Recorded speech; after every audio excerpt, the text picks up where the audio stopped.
And Umar was shocked. I said, do you know what that means? Do you know what you're saying? He said, yeah, 1,000, 1,000, 1,000. And it was explaining how much wealth was coming in from this. Now, there's some difference of opinion about whether or not Kharaj applies to all types of land, or if it applies to land even if it does not cultivate crops, or if it only applies to crops. So there is a strong opinion that Kharaj is specifically paid on crops and as a portion of the crops, not a fixed amount of gold or silver, for example. However, there is also opinion, the Hanafis also have the opinion that it will be paid upon all land, whether it's agricultural or not, and even if it's not being cultivated or there was no crop, then they will still pay the Kharaj.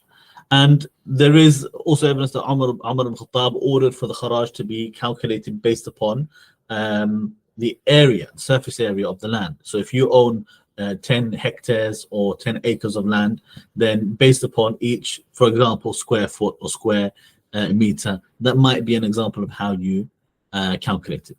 But there is no fixed calculation, and this is a matter where there is room for ijtihad. And ultimately, we say, as the Prophet ﷺ said, Amrul Imam yarfa'ul khilaf. The order of the Imam will remove the dispute. Ultimately, this is an area that is managed by the state. So the Khalifa's decision on it, his opinion on it, will be the final decision, and that will be what will be implemented. And if the next Khalifa changes that policy and introduces a different opinion on it within the limits of the Sharia, then that will be the final decision as long as he is in authority, and that will be acceptable. And as I said, it is paid by both Muslims and non-Muslims, because it's not about the religion of the person paying. It's not on the person. This is on the land. So if you are privileged enough that you own large amounts of property, then you will have to pay the Kharaj on that land.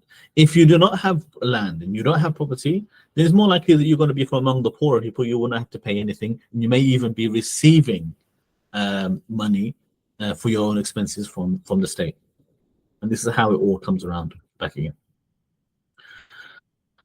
Another levy, you could say, that we talk about is called Ushr, and this is relevant in particular to land again.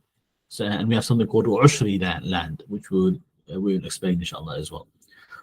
Although we say Ushri land, the Ushr does not apply only to those types of lands. It applies actually to all land. So Ushr literally means a tenth. Okay, it literally means 1/10.